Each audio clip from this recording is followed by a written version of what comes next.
تو چنانچہ مرد کو غصہ آ کر اپنی بیوی کو طلاق دے دیتا ہے۔ یہ خواتین کے لیے نہایت ہی خطرناک ہے، کیونکہ بغیر کسی شرعی عذر کے طلاق کا مطالبہ کرنا یہ بہت بڑا گناہ ہے۔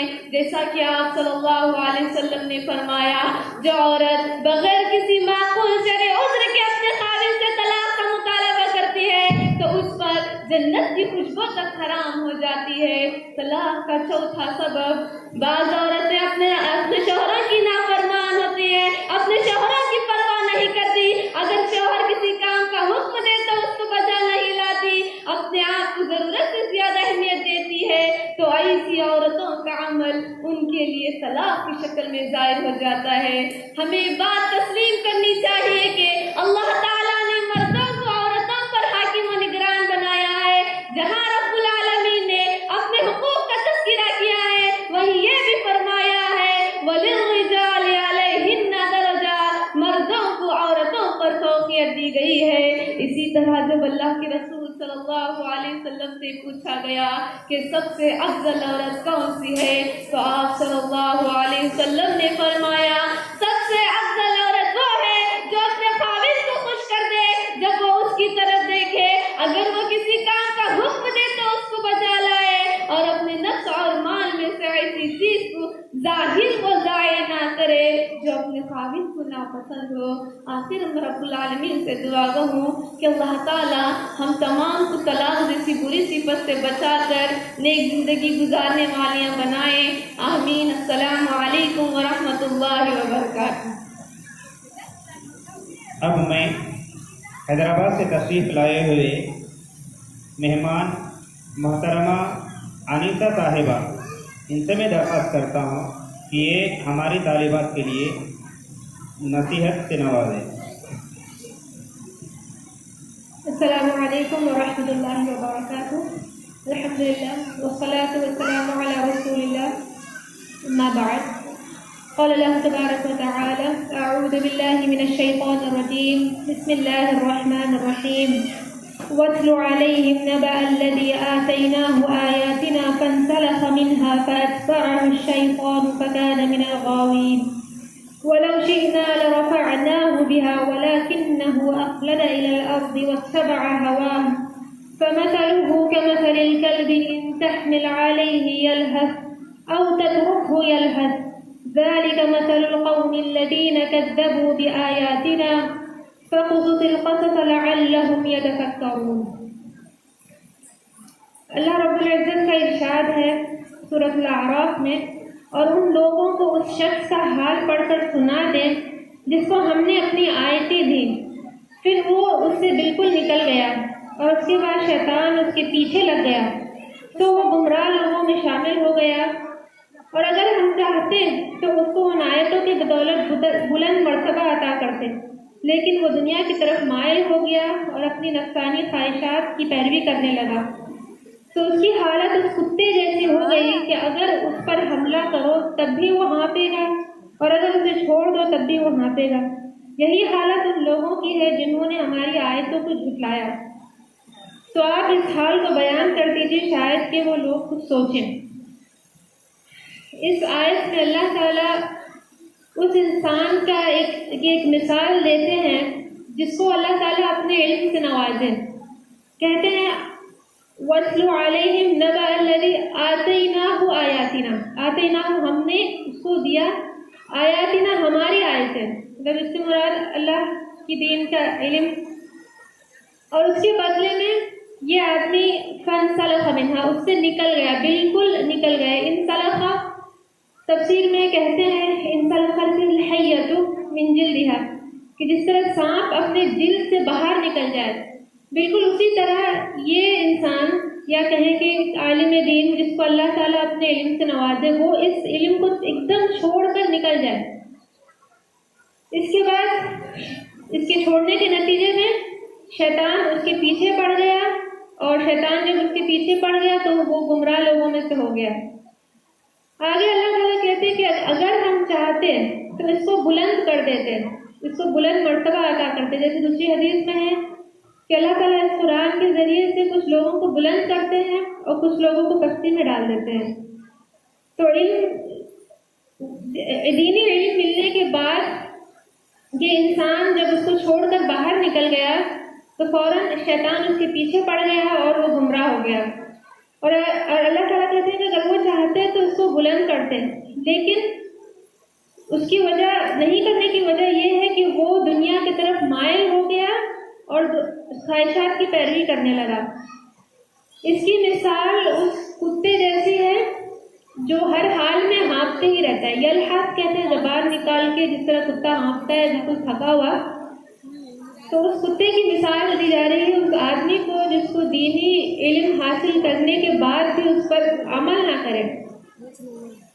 تو میری اس مجمع میں بس آپ سے یہی نصیحت ہوگی کہ جو بھی چیز یہاں سے آپ سیکھ کر جائیں اس پر عمل کریں. عمل کرنا صرف ظاہری طور پر نماز پڑھ لیے، پردہ کر لیے، کچھ کر لیے، اتنا ہی نہیں ہے. ہر وقت پر زندگی میں ایسے موقع آئیں گے جہاں پر آپ کو پریکٹیکلی اس کو اپلائی کرنا پڑے گا اپنے لائف میں، اپنی زندگی میں اس کو سوچنا ہوگا کہ اس کو کہاں ڈالیں. اور اس کو نہیں کرنے والوں کی مثال اللہ تعالیٰ قرآن میں ایک کتے کے دے دیے کہ وہ تبھی نہیں کرے گا جب اس کو دنیا کی خواہش اور دنیا کی طرف وہ زیادہ مائل ہو جائے. تو اس کتاب میں میری آپ سے بس یہی نصیحت ہے کہ اللہ سے اس آیت پر غور و تدبر کریں، کیونکہ آج شاید ہم لوگ یہاں تک تو پہنچ گئے ہیں کہ آتے ہی نہ ہو آیات نہ تک ہو گیا ہے. اللہ تعالیٰ علم دے دیے، سب حاصل ہو گیا، سند ملنے والا ہے، آگے بڑھنے والے، لیکن ہم آگے کیا کریں گے؟ اس پر عمل کر کے بلندی حاصل کریں گے یا وقت کے ساتھ اس کو چھوڑ کر اس سے آگے بڑھ کر نکل جائیں گے جس طرح کوئی چیز زنگ کھا جائے؟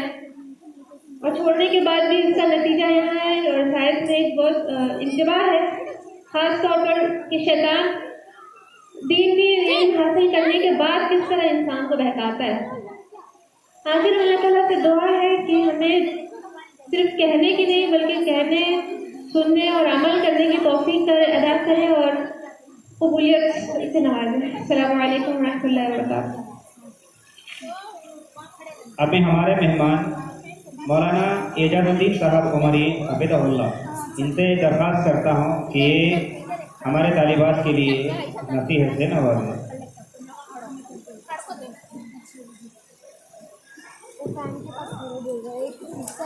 السلام علیکم ورحمۃ اللہ وبرکاتہ. الحمدللہ نحمدہ ونصلی علی رسولہ الکریم. اما بعد کنتم خیر امۃ اخرجت للناس تأمرون بالمعروف وتنہون عن المنکر وتؤمنون باللہ.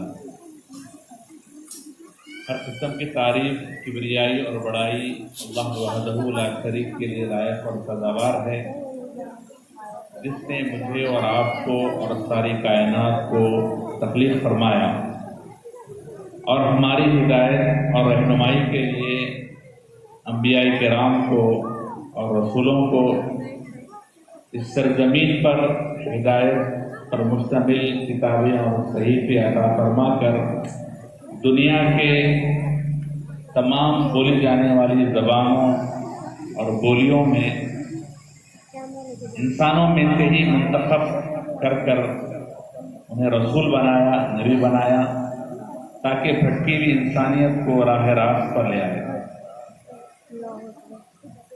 محترم